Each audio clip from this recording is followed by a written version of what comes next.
कैसे हैं आप सब। उम्मीद है अच्छे होंगे। इससे पहले हमने भारत में राष्ट्रवाद का उदय जो है इस टॉपिक पे काफी कुछ देखा हुआ है, 4 पार्ट देख चुके हैं। आज मैं इसका 5वां पार्ट बनाने जा रहा हूँ। तो इस भारत में राष्ट्रवाद के उदय यानी राष्ट्रीय चिंतन की जो एक प्रक्रिया बनती है, राष्ट्रीय चिंतन का एक जो सामंजस्य तैयार होता है वो कैसे रिजल्ट देता है, उसकी जो परिणति है, उसका जो आउटकम है वो कैसे आता है, किस क्षेत्र में आता है और किस स्वरूप में आता है, हम इसी को देख रहे हैं। हमने देखा है कि भारत में राष्ट्रवादी व्यवस्था के आने के बाद जब लोगों में राष्ट्रीय चिंतन की भावना बढ़ी है, प्रबल हुई है, तो कैसे वो देश को आजाद कराने के लिए, अंग्रेजों के चंगुल से छुड़ाने के लिए कैसे उत्सुक हो गए और उन्होंने कैसे विभिन्न चरणों में अपने देश को आजाद कराने का काम किया। अभी हम लोग गांधी जी के बारे में देख रहे थे, गांधी युग के बारे में देख रहे थे, तो हमने देखा हम असहयोग आंदोलन तक पहुंचे थे। गांधी जी के आंदोलनों में असहयोग आंदोलन क्या था, थोड़ा सा एक बार देखेंगे।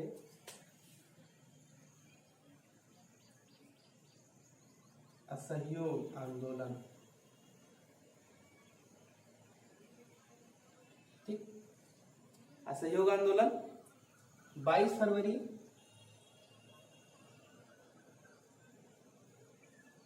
को वापस ले लिया गया। गांधी जी के द्वारा 22 फरवरी को वापस ले लिया गया। इसका कारण क्या था? 5 फरवरी को चौरा चौरी की घटना हो गई थी। चौरा चौरी, ठीक, ये गोरखपुर में पड़ता है।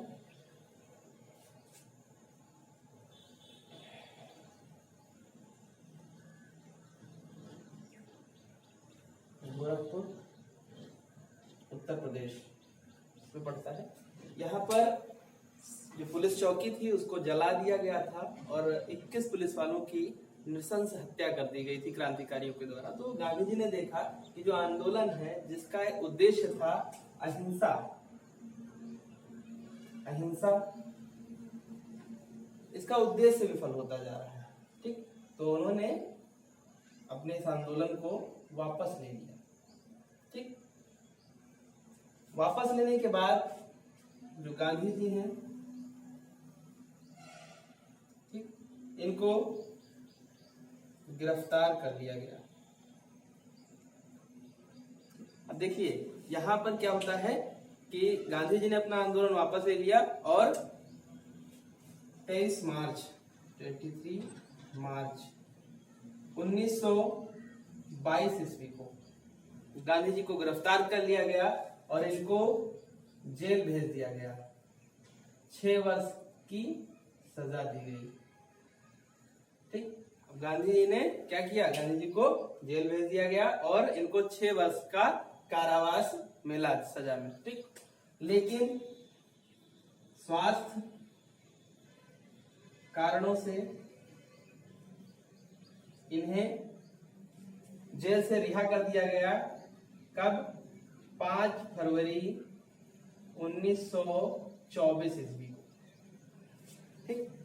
इतना कंफर्म हुआ कि गांधी जी ने आंदोलन वापस लिया और उसके बाद इनको अंग्रेज शासन ने जेल भेज दिया इस आंदोलन को शुरू करने के कारण कि आपने शुरू किया था, आपके आह्वान पे हुआ था, जिससे पुलिस वालों की हत्या हुई है, भीड़ उग्र हुई है। ऐसे में विभिन्न आरोपों के अंतर्गत इनको जेल भेज दिया जाता है, लेकिन जेल में इनका स्वास्थ्य गड़बड़ हो जाता है। लोकप्रियता को देखते हुए अंग्रेज थोड़ा सा भयातुर होते हैं और इनको वापस रिहा कर देते हैं, मात्र 2 सालों के भीतर ही। 2 साल में कुछ 5 से 10 दिन कम भी रह गए थे, वापस भेज देते हैं। ये वापस आते हैं और शांत रहने वाले तो थे नहीं, ये पहुंच गए बेलगांव अधिवेशन।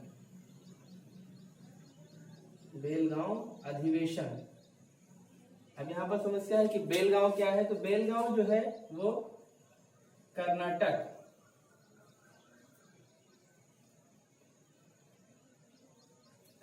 नाम आप लोगों ने सुना होगा। कर्नाटक राज्य का एक जिला है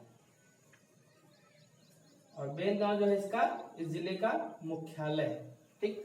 यहाँ पर 1924 में कांग्रेस, जिसका मैंने पहले बताया कि भारतीय राष्ट्रीय कांग्रेस का प्रतिवर्ष अधिवेशन हो रहा है, 24 का अधिवेशन कर्नाटक के बेलगांव में हुआ और गांधी जी पहुंचते हैं और गांधी जी को ही जिम्मेदारी मिल गई कांग्रेस के अध्यक्ष पद की।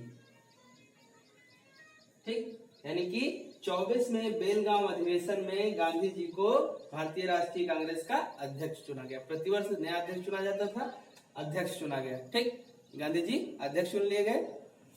इतनी व्यवस्था यहां तक पहुंची थी कि एक बड़ी घटना घट जाती है 1924 में ही। ठीक, 1924 में, सॉरी 24 नहीं था, 25 में है, 25 में है, 9 अगस्त 1925। इसमें एक रेल है जिसका नाम है 8 डाउन। ठीक, ये सहारनपुर से लखनऊ जा रही थी, सहारनपुर से लखनऊ जा रही थी। इसमें अंग्रेजी खजाना था,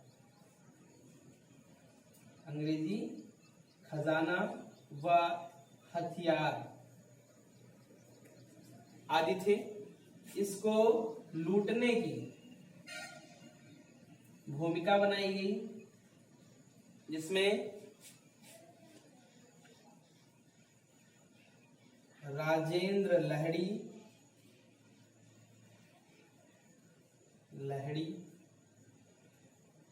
राम प्रसाद बिस्मिल,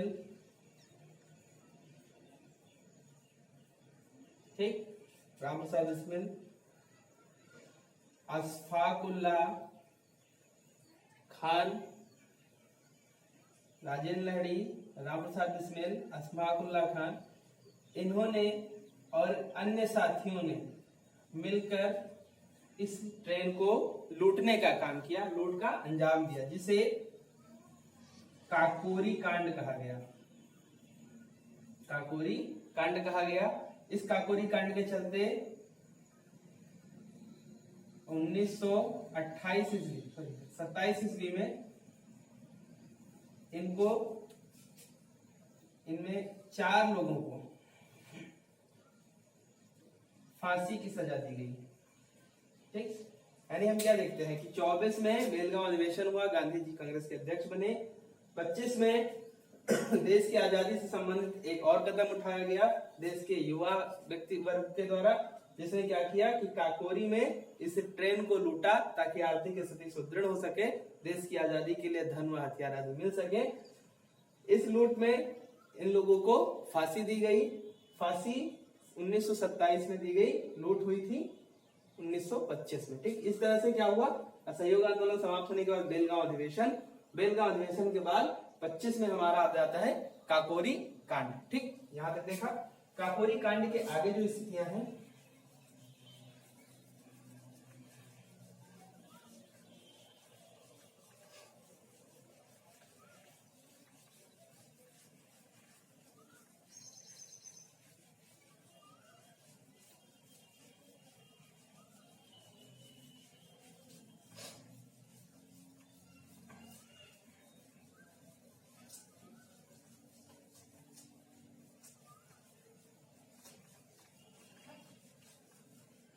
पच्चीस में हमारा काकोरी कांड होता है। 25 के बाद साइमन कमीशन आता है।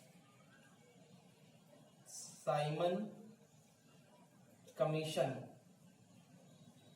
ठीक, अब इस पे प्रश्न बनता है कि साइमन कमीशन भारत कब आया। ठीक, तो साइमन कमीशन 3 जनवरी 1928 को, सॉरी 3 फरवरी 1928 ईस्वी को भारत आया। ठीक, अब इसमें होता क्या है, ये क्यों आया था। 1919 में एक अधिनियम पारित हुआ था, भारत शासन अधिनियम।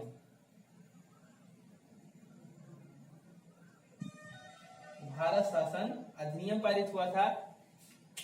10 सालों के बाद एक पैनल आना था जो आता और भारत में इस अधिनियम के अंतर्गत हुए विकास, यानी जो डेवलपमेंट हुआ होगा उसका मूल्यांकन करता और जो है सरकारी रिपोर्ट प्रस्तुत करता ले जाके ब्रिटेन की पार्लियामेंट में कि हमारे इस अधिनियम से भारत में इतना डेवलपमेंट हुआ है। ठीक, लेकिन होता क्या है कि जब ये पैनल आता है तो इसमें एक भी भारतीय नहीं था,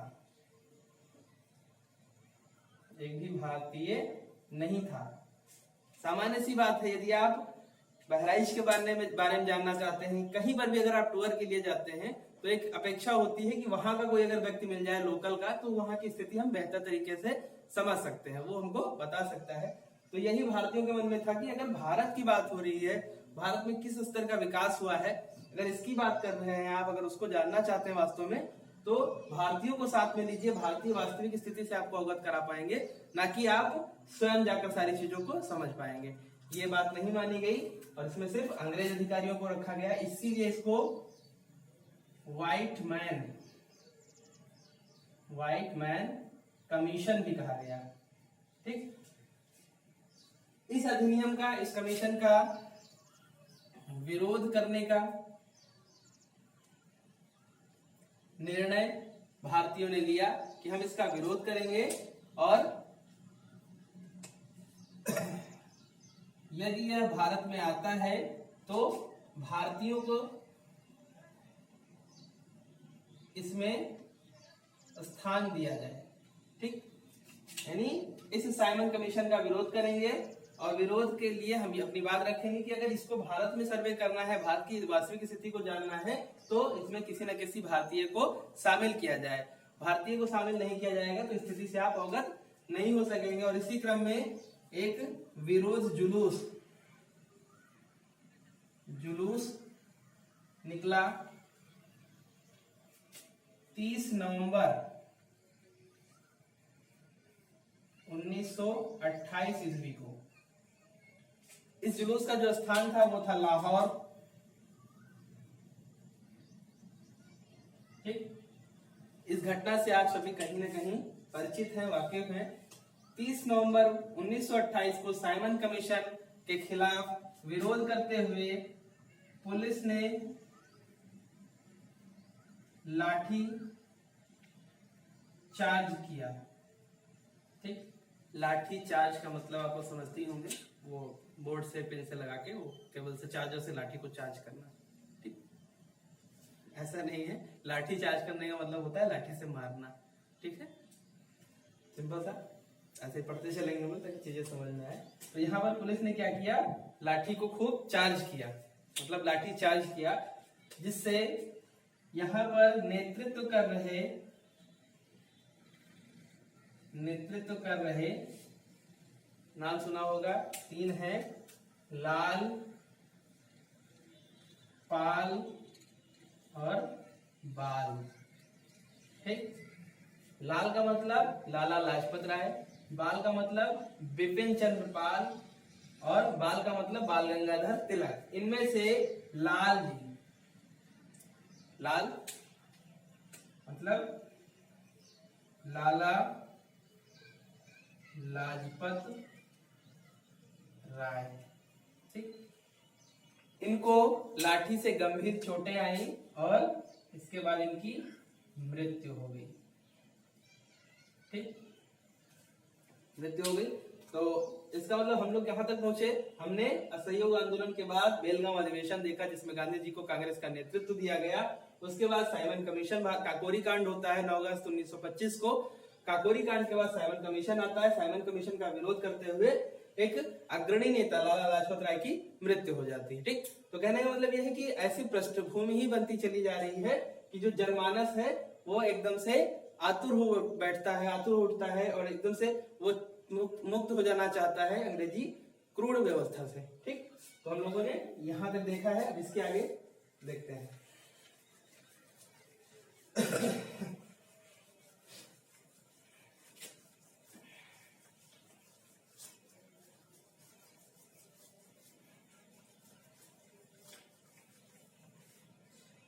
जो साइमन कमीशन है, साइमन कमीशन के बाद एक महत्वपूर्ण घटना होती है, जिसके बाद पूर्ण स्वराज्य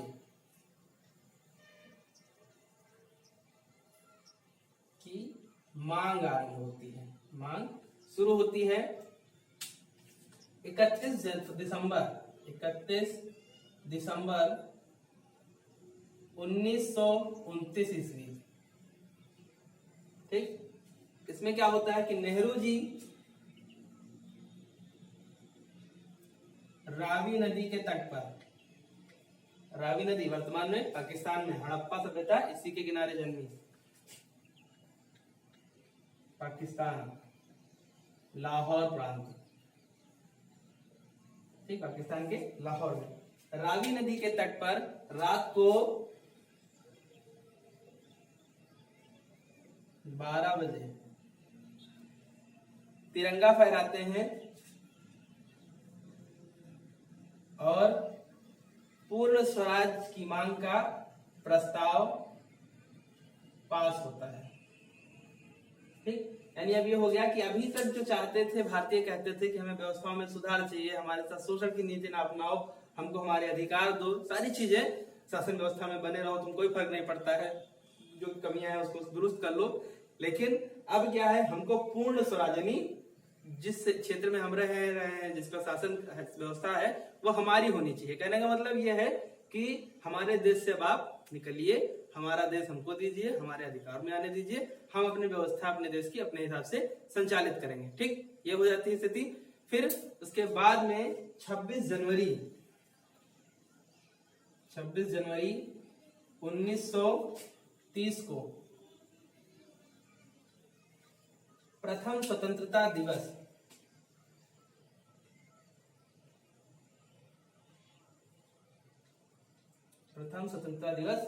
मनाया गया। ठीक, अब यहां तक स्थिति पहुंच गई। हमने देखा 31 दिसंबर 1929 को पूर्ण स्वराज की मांग का प्रस्ताव पास हुआ और 26 जनवरी 1930 को प्रथम पूर्ण स्वतंत्रता दिवस मनाया गया। ठीक, ये स्थिति। इसके आगे एक अगला जो स्टेप लेते हैं वो गांधी जी लेते हैं। ठीक, तो गांधी जी जो स्टेप लेते हैं वो है दांडी यात्रा। ठीक, तो इसको हम आगे देखते हैं दांडी यात्रा को। Thank you.